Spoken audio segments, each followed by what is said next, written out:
कैसे हो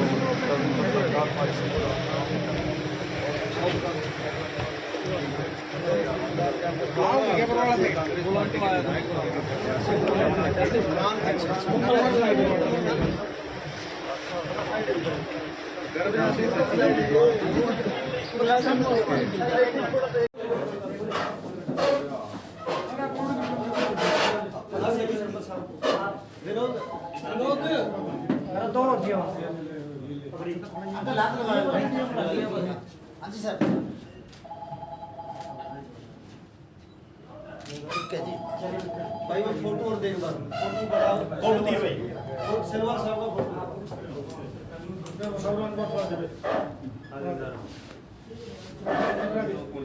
हाँ जी सर, थोड़ा क्रॉस कर लो, थोड़ा सा ऊपर कर, थोड़ा सा नीचे से ऊपर करो,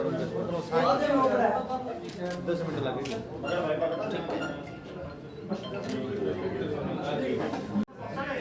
सामने वाली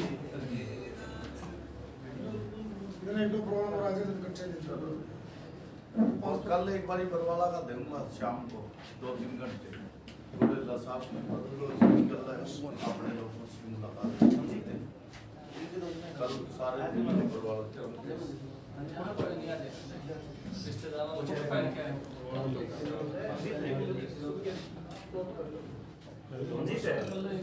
हाँ जी हाँ जी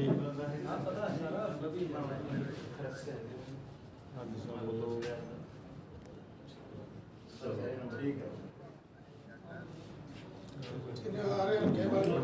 5 मिनट में बात कर लीजिए आप तो 5-7 मिनट में 5 मिनट में करो।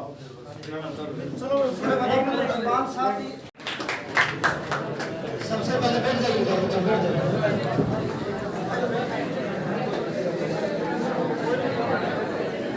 ये एक बार बच्चों के साथ आप मीडिया आपने कुछ लेना है मीडिया वाला तो बात में कर लें। जैसा कि अभी आप सभी जानते हैं कि अब 2 दिन ही बचे हैं चुनाव प्रचार को और 3 दिन बाद प्रदेश के अंदर मतदान होना है और लगभग तस्वीरें सभी विधानसभा सीटों की साफ हो चुकी है और उम्मीदवार को अपनी हार और जीत का पता भी लग चुका है। उगलाना विधानसभा से कांग्रेस के उम्मीदवार नरेश सेलवाल हमारे साथ हैं, इनसे बातचीत करते हैं। नरेश सेलवाल जी, अब 3 ही दिन बचे हैं मतदान को, कैसी तस्वीर आपको अपने हल्के में लग रही है? तस्वीर बिल्कुल पूरे हरियाणा की क्लियर है। चौधरी भूपेंद्र सिंह हुड्डा और चौधरी उदय भान जी के नेतृत्व में हरियाणा में पूर्ण बहुमत से कांग्रेस की सरकार बनने जा रही है। जिस तरह से कल पाबड़ा के अंदर माहौल था, एक तरफा माहौल नजर आ रहा था, जैसे आपने छोटी सी जगह के अंदर इतनी भारी भीड़ जो रैली हुई है उसको देखकर कहीं ना कहीं भाजपा उम्मीदवार के पसीने जरूर आए होंगे। आपको क्या लगता है? और वही भाजपा उम्मीदवार बार बार कह रहा है कि नरेश सेलवाल की जमानत जब्त होगी। भाजपा के पसीने तो उसी दिन आ गए थे जिस दिन इन्होंने किसानों को लाठियों से पीटा, हमारी बहन बेटियों को दिल्ली के जंतर मंतर पे घसीटा, दलित लोगों के लिए जो योजनाएं चलती थी वो सब बंद करी इन्होंने। 100 वर्ग गज के प्लाट देते थे वो बंद करी, बच्चों को स्कॉलरशिप मिलती थी उसके घोटाले चले, शराबबंदी, नोटबंदी, जीएसटी, कोरोना काल, इन्होंने जितने भी कानून ये लेके आए, इन्होंने जितने काम किए वो सारे जन विरोधी थे। अगर जनता के खिलाफ आप काम करोगे, लाठी डंडे से सरकार चलाओगे, कोई ऐसा वर्ग नहीं जिसके लाठी डंडे ना मारे हो। सबसे निम्न तबका हमारा मजदूरी का होता है, मजदूर का। मनरेगा के मजदूरों ने अपनी दिहाड़ी बढ़ाने की बात करी, उनके ऊपर लाठी डंडे। आशा वर्कर, आंगनवाड़ी वर्कर, हमारी उन्होंने मांग करी कि उनका मानदेय बढ़ा जाए, उनके ऊपर वाटर कैनन से पानी छिड़का गया। सरपंचों के ऊपर लाठी डंडे, नंबरदारों की नंबरदारी खत्म करने की कोशिश की, सरबराह खत्म कर दिया नंबरदारों का। पटवारी, कलरक, डॉक्टर, जो कोई भी तबका था, हर रोज सरकार के खिलाफ कर्मचारी धरने पे बैठे रहे। और युवाओं के लिए अग्निवीर जैसी योजना लेके आ गया अग्निपथ, तो हमारा युवा इसके सरकार के खिलाफ बैठा रहा। 30 से ज्यादा पर्चे लीक हो गए। और जो है बेरोजगारी दर हरियाणा में पूरे भारत में सबसे ज्यादा 38% बेरोजगारी दर। इनके पसीने तो आने थे। बीजेपी का जो है हरियाणा से सुपड़ा साफ हो चुका है। जब 5 तारीख को लोग मतदान करेंगे, बीजेपी के कुशासन के खिलाफ करेंगे। और सबसे ज्यादा बड़ी बात, हमारे जो SC ST के बैकवर्ड के साथी है, जो बाबा साहब अम्बेडकर के संविधान के अनुसार इस देश को चलाते हैं, उसमें विश्वास रखते हैं, तो बाबा साहब अम्बेडकर के संविधान को बीजेपी ने खत्म करने की कोशिश की, कभी संविधान की समीक्षा लेकर आ जाते हैं।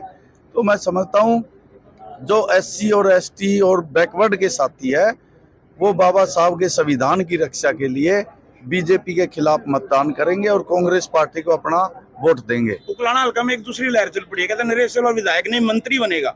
देखिए वो जनता की भावना है, अपनी अपनी सबकी इच्छाएं होती है।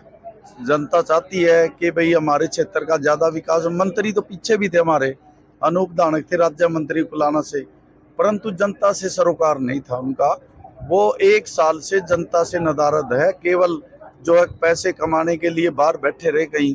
अब एक साल से जनता की समस्या सुनने वाला नहीं था कोई। लोग हमारे पास आके दुखड़ा रोते हैं, लेकिन फिर भी मेरी कोशिश रही विपक्ष में होते हुए भी लोगों की समस्या मैंने अधिकारियों से बात करके और जैसे भी कोई समाधान हो पाया हमने कोशिश करी। जो नेता जनता के बीच में रहेगा जनता उसको सर आंखों पे बिठाएगी। अगर जनता से नदारद रह गए तो जनता भी जो है चुनाव के समय उनसे नदारद हो जाती है। ये सुना आपने अभी नरेश सेलवाल जी ने अपने बयान में कहा कि जैसे जनता के बीच में रहोगे जनता आपकी सुनेगी और लोगों की समस्याओं को लेकर आगे आपको वोट मांगने की भी जरूरत नहीं पड़ेगी। नरेश सेलवाल ने कहा कि जनता की भावना है, जैसे जनता मुझे मतदान देकर जितवाएगी वैसे ही उनके हल्के के विकास कार्यों के लिए मैं कोई कमी नहीं छोड़ूंगा। बहुत बहुत